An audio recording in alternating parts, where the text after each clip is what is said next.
Loren More antzerkitaldea gara, Maialen Diaz Urriza eta Mikel Urrozabalza. Eta Oiartzunen gaude, Trapuzikinak antzerki lanarako sorkuntza egiten, gerotik sortuak eta udalbiltzari esker. Talde nafarra gara, baita Lucia Esker ekoizpen lanean eta Laura Villanueva antzesle bezala. Antzesle izateaz aparte, zuzendari eta autore lana egingo dugu. Gu Oiartzunen gaude, hain zuzen ere Garbilekoen inguruko proiektu bat egiten gaudelako, eta zorte handia izan dugu, zorte deitu aldiogu edo borondate eta apustua beste eragile batzuen aldetik, Garbilekoen inguruko lanketa bat hasia izan delako. Alaia Gaztelumendik egin du alako mosaiko bat Guaralekoaren inguruan. Gure sorkuntza prozesua horren inguruan joanen da. Hau da, ze gauza gertatzen ziren Garbilekoetan, emakumeak elkartzeko leku ez misto bakarretan, erlijiosoak edo ospetxak enduta. Orduan, gure egitekoa izango da, alde batetik dokumentazioa jaso, eragile ezberdinekin bildu eta honen inguruko lanketak egin dituztenekin elkartzea. Eta hildo horretatik gure sortzelana abian jartzea. Bai kantak erabiliz, bai testigantza ezberdinak, eta bai gure sorkuntza dinamikak eta gure ideiak.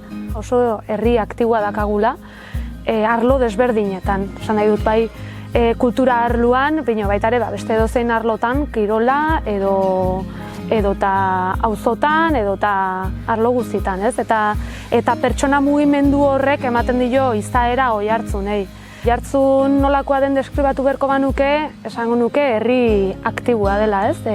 Mezkla askoko herria da, azken finean hemen gaude hiriburutik oso gertu, ez? Hiriko ezaugarri batzuk bereganatuak dugu, landa eremu handia dakagu herrian bertan, orduan ezaugarri asko biltzen dira, baina mezkla guzti hortatikan ateratzen dena da oso herri aktiboa dakagula, arlo desberdinetan. Esan nahi dut bai kultura arloan, baita ere beste edozein arlotan, kultura izan du da mugimendu horren adierazletako bat, azken finean kultura da baita ere herriai izaera ematen dion zerbait, zer garen gogoratzeko zerbait, baita ere zer izan nahi dugun, ez? Eta eragitzeko eremu edo esparru bada baita ere kultura, eta justo azken urte honetan garrantzia handia eduki du kulturak, sorkuntzak, eta azken finean horrek herritarren artean sortzen dituen harremanak eta saretzia, ez? Azken finean horrek herria itxendulako eta kultura esango genuke dela herria batzen duen zerbait.